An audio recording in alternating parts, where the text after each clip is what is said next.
അസ്സലാമു അലൈക്കും വറഹ്മത്തുള്ളാഹി. ബഹുമാനികളെ, ആഹാരപാനീയങ്ങൾ എന്തെങ്കിലും നമ്മുടെ വയറിൽ ചെന്നാൽ നോമ്പ് മുറിഞ്ഞതായിട്ട് നാം കണക്കാക്കും, അല്ലേ? എന്നാൽ ആഹാരപാനീയങ്ങളൊന്നും അകത്തേക്ക് കടന്നിട്ടില്ല. എന്നാൽ തന്നെ മനസ്സിൽ നിന്നും അല്ലാഹ് എന്ന ചിന്ത മാറിപ്പോയാൽ എൻ്റെ നോമ്പ് മുറിഞ്ഞു എന്ന് വിധിക്കുന്ന ആളുകൾ അള്ളാഹുവിൻ്റെ അടിമകളിലുണ്ട്.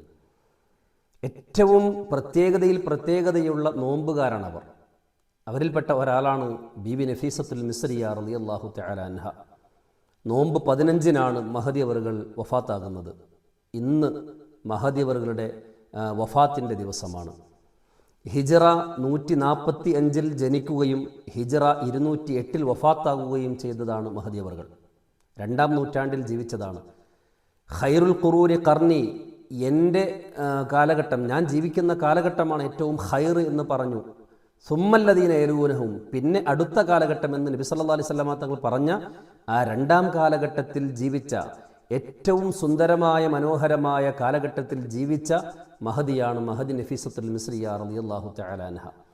അറിവ് കൊണ്ടും ആരാധന കൊണ്ടും ഒരു പെണ്ണിന് എത്രമാത്രം ആത്മീയമായി ഉയരാൻ കഴിയുമെന്നത് സ്വജീവിതത്തിലൂടെ മഹദി അവറുകൾ ലോകത്തിന് കാണിച്ചു കൊടുത്തു എന്നുള്ളതാണ്. ഇമാമുന ശാഫിഈ റഹ്മത്തുള്ളാഹി അലൈഹി എന്തെങ്കിലും വിഷമമുണ്ടായാൽ ശിഷ്യന്മാരിൽ ആരെങ്കിലും ഒരാളെ വിളിച്ചിട്ട് പറയും, നഫീസ റളിയല്ലാഹു അൻഹയുടെ അടുക്കൽ ചെന്നുകൊണ്ട് ദുആ ചെയ്യാൻ പറയും, ആവശ്യപ്പെടും.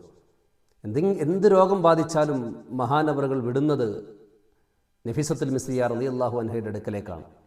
ഒരു മദ്ഹബിൻ്റെ ഇമാമാണെന്ന് ഓർക്കണം.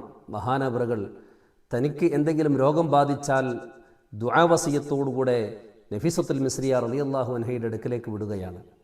ഒരിക്കൽ ഒരു രോഗം ബാധിച്ചു, ശിഷ്യനെ പറഞ്ഞയച്ചു. സാധാരണഗതിയിൽ രോഗശിഫയ്ക്ക് വേണ്ടി ദുആ ചെയ്യുന്ന മഹദി അവറുകൾ അന്ന് ദുആ ചെയ്തത് എങ്ങനെയെന്നറിയോ? മത്തഅഹുല്ലാഹു ബിന്നദരി ഇലാ വജ്ഹിക്കൽ കരീം. റബ്ബേ, നിന്നെ കണ്ടുമുട്ടുമ്പോൾ ഷാഫി ഇമാം റഹ്മത്തുള്ളാഹിയുടെ കണ്ണിന് കുളിർമ നൽകണമേ എന്ന പ്രാർത്ഥനയാണ് നൽകിയത്. ഷാഫി ഇമാം റഹ്മത്തുള്ളാഹിലേക്ക് മനസ്സിലായി, ഈ രോഗത്തിൽ നിന്നും ഇനിയൊരു ശമനമില്ല എന്ന് മനസ്സിലാവുകയാണ്. അത്രയധികം ആത്മീയമായി ഉയർന്നു എന്നതാണ് മഹദി അവറുകൾ. നോമ്പ് 15 രോഗബാധിതയായി. ഡോക്ടർ വന്നിട്ട് മഹദി അവറുകളോട് പറഞ്ഞു, നോമ്പ് മുറിക്കണമെന്ന് പറഞ്ഞു. ഒരു ഡോക്ടറുടെ നിർദ്ദേശമുണ്ടെങ്കിൽ നമുക്ക് നോമ്പ് മുറിക്കാം. പക്ഷേ മഹദി അവറുകൾ പറഞ്ഞത് എന്താണെന്നറിയോ? വാ അജബ, എത്ര വലിയ അത്ഭുതമാണ്.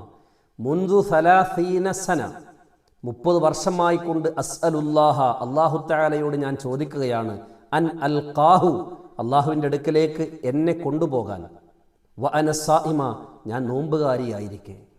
30 വർഷമായിക്കൊണ്ട് ഞാൻ അല്ലാഹുവിനോട് ദുആ ചെയ്യുന്നൊരു ദുആയാണ്, റബ്ബേ നോമ്പുകാരി ആയിക്കൊണ്ട് നീ എന്നെ മരിപ്പിക്കണമേ എന്ന പ്രാർത്ഥന എന്ന് മഹദി അവറുകൾ മറുപടി പറഞ്ഞു എന്നുള്ളതാണ്. ബഹുമാനികളെ, നോമ്പുകാരിയായിക്കൊണ്ടാണ് റമദാൻ 15-ന് മഹദി അവറുകൾ ലോകത്ത് നിന്ന് വിട പറയുന്നത്.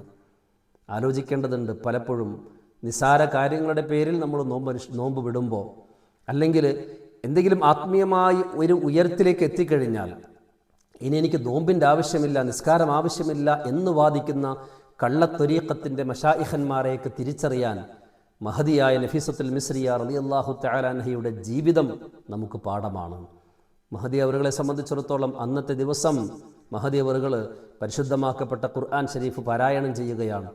പാരായണം ചെയ്ത് പകുതിയോളം എത്തി സൂറത്തുൽ അൻആം പാരായണം ചെയ്തുകൊണ്ടിരുന്നപ്പോഴാണ് മഹദി അവറുകൾ അങ്ങനെ ലോകത്തോട് വിട പറയുന്നത് എന്ന ചരിത്രം നമുക്ക് സാക്ഷ്യപ്പെടുത്തുകയാണ്.